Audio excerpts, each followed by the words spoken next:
பூவுலக நேயர்களுக்கு வணக்கம். கடந்த வாரம் இந்தியாவின் பிரதமர் மோடி அவர்கள் ஒரு முக்கியமான ட்வீட் போட்டார். அது இவ்வளோ பெரிய விஷயத்தை ஏன் ட்வீட் மூலமாக சொல்லணும்னு தெரியல எனக்கு. ஆனால் ட்வீட் போட்டார். என்ன ட்வீட்னா, இந்தியா ஒரு அணுசக்தி பயணத்தில் ஒரு முக்கிய மைல்கல்லை எட்டி விட்டதாக ஒரு பெருமிதம் பொங்கக்கூடிய ஒரு ட்வீட்டை வந்து போட்டார். அது என்னன்னா, கல்பாக்கத்தில் கட்டுமானத்தில் இருக்கக்கூடிய அல்லது இயங்குவதற்கு தயாரிக்கக்கூடிய புரோட்டோடைப் ஃபாஸ்ட் பீடர் ரியாக்டர் சோதனை முறையிலான அதிவேக ஈநுலைகள் கிரிட்டிகாலிட்டியை எட்டிவிட்டன. கிரிட்டிகாலிட்டி என்பது தொடர்வினை தாமாக இயங்கக்கூடிய ஒரு தொடர்வினை ஏற்படக்கூடிய ஒரு ஸ்டேட்டை வந்து கிரிட்டிகாலிட்டி சொல்லுவாங்க.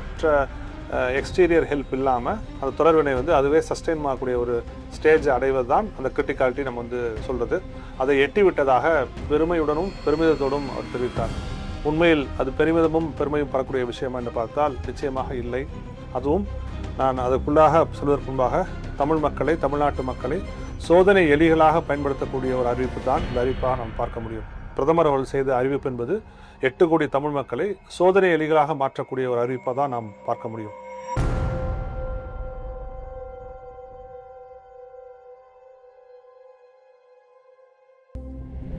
இப்படி இந்த ஃபாஸ்ட் பீடர் ரியாக்டர் சொல்லக்கூடிய ஈநுலைகள் பற்றி உலகம் சிந்திக்க ஆரம்பிச்சது. அதாவது ஹிரோஷிமா நாகசாகி பிறகு முதலாக உலகம் அணுகுண்டை பார்த்த பொழுது மிக கடுமையான அதிர்ச்சி ஏற்பட்டது உலக மக்களுக்கு, பல்வேறு அரசுகளுக்கு. அப்போ வந்து பல்வேறு பெருநிறுவனங்கள் இதற்கான தொழில்நுட்பத்தை தயாராக வைத்துக்கொண்டு, இது குண்டு செய்யறதுன்னு சொன்னா வாங்க மாட்டாங்க, உலக நாடுகள்லாம் வாங்காது, அதாவது மின்சாரம் தயாரிக்கலாம்னு சொல்லிட்டு ஆட்டம்ஸ் ஃபார் பீஸ் அப்படின்னு விஷயத்தை வந்து முன்னெடுத்து உலகங்களிலும் உள்ள பல்வேறு நாடுகளுக்கு அணு உலைகளை எடுத்து சென்றார்கள். அணு உலைக்கும் அணுகுண்டுக்கும் பெரிய வேறுபாடு கிடையாது என்பது நமக்கு தெரியும். மட்டுப்படுத்தப்பட்ட தொடர்வினை என்பது அணு உலை, மட்டுப்படுத்தப்படாத தொடர்பு என்பது அணுகுண்டு. இந்த ரெண்டு தான் வேறுபாடு.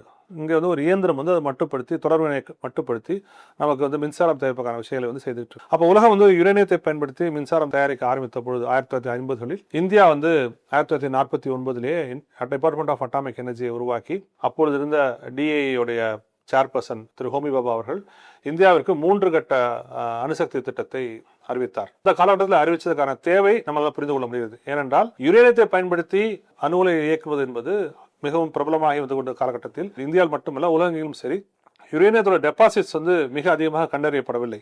அப்போ ஹோமி பாபா அவர்கள் என்ன முடிவு பண்ணுறாங்கன்னா, இந்தியாவிற்கு பிரீடர் ரியாக்டர்ஸ் தேவை, அதாவது எடுத்துக்கொள்கின்ற எரிபொருளை விட அதிகமாக உற்பத்தி செய்யக்கூடிய ஒரு இயந்திரம் நமக்கு தேவை, ஒரு அணு உலை நமக்கு தேவை. அதோட 3வது கட்டமாக தோரியத்தை பயன்படுத்தி, இந்தியாவில் அதிகமாக கிடைக்கக்கூடிய தோரியத்தை பயன்படுத்தி நாம் வந்து தோரியம் ரியாக்டர்ஸ் வந்து 3rd ஸ்டேஜில் போயிடலாம்னு சொல்லி தான் அந்த 3 கட்ட திட்டத்தை அறிவித்தார். உலக நாடுகளிலும் அப்போ வந்து 1950களில் வந்து பெரிய அளவில் வந்து யுரேனியம் டெபாசிட்ஸ் கண்டுபிடிக்கப்படாதனால உலகத்தில் சில நாடுகள், ஜெர்மனி, பிரான்ஸ், ஜப்பான் போன்ற அணுசக்தி நாடுகள் வந்து இதை போன்ற ஈநுலைகளை இயக்குவதற்கான வடிவமைப்பதற்கான கட்டமைப்பதற்கான முயற்சியில் வந்து ஈடுபட்டாங்க. அடுத்த சில 30-40 ஆண்டுகளுக்குள்ளாக உலகம் முழுவதும் யுரேனியம் டெபாசிட்ஸ் வந்து அதிகமாக கண்டுபிடிக்கப்பட்டுச்சு. உலகம் முழுவதும் எனக்கு யுரேனியம் டெபாசிட்ஸ் இல்லாத நாடே வந்து நமக்கு வந்து கிடையாதுன்னு சொல்லலாம். அப்போ யுரேனியத்தோட விலை வந்து மிக கடுமையாக ஒரு சரிவை சந்தித்தது. அது லட்சம் கோடிகள் இந்த யுரேனியம் வந்து சில ஆயிரம் ரூபாய்க்கு வந்து வந்துச்சு. அப்போ உலக நாடு என்ன முடிவு பண்ணுறாங்கன்னா, எதுக்கு இவ்வளவு ரியாக்டர் இந்த மாதிரி ஒரு ஆபத்தானதை நான் சொல்கிறேன், ஆபத்தான ஈநுலைகள்லாம் முதலீடு பண்ண வேண்டாம் சொல்லிட்டு ஜெர்மனி உட்பட நாடுகள் அந்த ஈநுலை திட்டங்களை கைவிட்டு விட்டன. இதுல ஜெர்மனியும் தோரியம் கிடையாது. உலகத்தில் எங்க கசாகிஸ்தான் நாடு உட்பட பல்வேறு நாடுகள்ல யுரேனியம் டெபாசிட்ஸ் வந்து மிக அதிகமா இருக்கு. ஸோ அதெல்லாம் ரொம்ப சீப்பா கிடைக்கிறதுனால யாருமே வந்து காஸ்ட்லியான பிரீடர் ரியாக்டர்ஸ் வந்து வேணாம் முடிவு பண்றாங்க. இருந்தாலும் பிரான்ஸ் போன்ற நாடுகள், ஜப்பான் போன்ற நாடுகள் வந்து இந்த ஈநுலை திட்டத்தை மேலும் தொடர்ச்சியாக செய்கிறாங்க. ஆனால் சூப்பர் ஃபினிக்ஸ் என்கிற ஒரு ஈநுலை பிரான்ஸ் நாட்டில் மிக கடுமையான ஒரு எதிர்ப்பை சந்தித்தது. மிக அதிகமாக செலவு பிடித்து அவருடைய எஃபிஷியன்சி வந்து உற்பத்தி திறன் மிக மிக மோசமாக சுமாராக இருந்ததால் அது மூடப்பட்டுச்சு. நான் ஒரு ஆபத்தான ஈநுலைன்னு சொன்னதுக்கான காரணம், இந்த ஈநுலைகளை 2 ஈநுலைகள் வந்து 2 முக்கியமான விஷயம் இருக்கு. ஒன்று கூலண்ட், இன்னொன்று மாடரேட்டர். குளிர்விப்பான் மட்டுப்படுத்தக்கூடிய ஒரு திரவம். இங்க வந்து ஈநுலைகள்ல திரவ சோடியம் தான் ரெண்டுமே பயன்படுத்துது. திரவ சோடியத்தோட பண்பு என்னன்னா, காற்று பட்டாலே தீப்பிடித்து விடும். ஜப்பான் நாட்டில் 1990களில் மாஞ்சூன் இடத்துல இந்த பிரீடர் ரியாக்டர் ஈநுலை சோடியம் ஃபயர்னு சொல்லக்கூடிய சோடியம் தீப்பற்றி கொண்டதால் அந்த அணு உலை கைவிடப்பட்டு இப்போது மூடப்பட்டுள்ளது. உலகத்தில் எந்த நாட்டிலுமே கிடையாது ஈநுலைகள் வந்து, உலகத்தில் எந்த நாளுமே கிடையாது. ரஷ்யா மட்டும் ஒன்றை வச்சு இயங்கிட்டு இருக்காங்க. இப்போ இந்தியா தான் அந்த ஈநுலைகளை பிடித்து தொங்கிக் கொண்டிருக்கிறது. இதில் பெருமையாக சொல்கிறது இந்தியா, நாங்கள் தான் ஃபஸ்ட்டுன்னு. யாருமே ஓடாத ஓட்டப்பந்தயத்தில் இந்தியா மட்டும் ஓடிக்கொண்டு நாங்கள் தான் ஃபஸ்ட்டுன்னு சொல்வதுதான் இந்த 3 கட்ட அணுசக்தி திட்டம். ஏன் இது சிக்கலாகும் அப்படின்னு பார்த்தா, இந்த பிரீடர் ரியாக்டரோட தன்மை அப்படின்னா, அதில் வந்து நீங்கள் வந்து டேரக்ட் புளூட்டோனியத்தை தான் வந்து எரிபொருளாக பயன்படுத்தணும். மிக்சட் ஆக்சைடு ஃபியூல்னு சொல்லுவாங்க, புளூட்டோனியமும் யூரேனியம் சேர்ந்தது. அப்போ புளூட்டோனியத்தை பயன்படுத்தி அந்த ஈநூலைகளுக்குள்ளே செலுத்தி அந்த தொடர்பினை ஏற்படுத்தும் பொழுது அவரோட பிளாங்கெட்டில் வந்து யுரேனியம் 233 வரக்கூடிய வகையில் அது கட்டுமானம் உருவாக்கப்பட்டு அங்கே வந்து கொஞ்சோண்டு எக்ஸ்ட்ராவாக ஃபியூல் கிடைக்கும். ரொம்ப கொஞ்சோண்டு. ஆனால் இந்தியாவோட நோக்கம் என்பது என்னமா, தோரியத்தை எடுத்து, இந்தியாவில் இருக்கக்கூடிய தோரியத்தை எடுத்து இந்த ஈநூலைகளுடைய வாலில், அதாவது அவருடைய லேயரில் ஒரு போர்வை மாதிரி போர்த்தி இந்த நியூட்ரான்ஸ் வந்து அந்த தோரியத்தை போய் அடிக்கும்பொழுது அந்த தோரியம் வந்து 2ஆக பிரியும். யுரேனியம் 232 233 பிரியும். இதில் என்னன்னா 232 வந்து யாராலும் கையாள முடியாத அளவிற்கு ஒரு மிகப்பெரிய அளவில் கதிர்வீச்சு தன்மை கொண்டது. 233 தான் 3வது கட்ட தோரியம் ரியாக்டருக்கு போகணும். அப்போ யாராலும் கையாள முடியாத ஒரு 232 எப்படி பிரிக்கிறது, 233 எப்படி நாம் பிரிக்கிறது, இதெல்லாம் மிக மிக ஒரு ஒரு ஒரு சாத்தியமேலாத விஷயம். இதை ரொம்ப இயல்பாக சொல்வதென்றால், ஒரு ஈயை கொள்வதற்கு நமக்கு பீரங்கியை பயன்படுத்துகிற மாதிரி.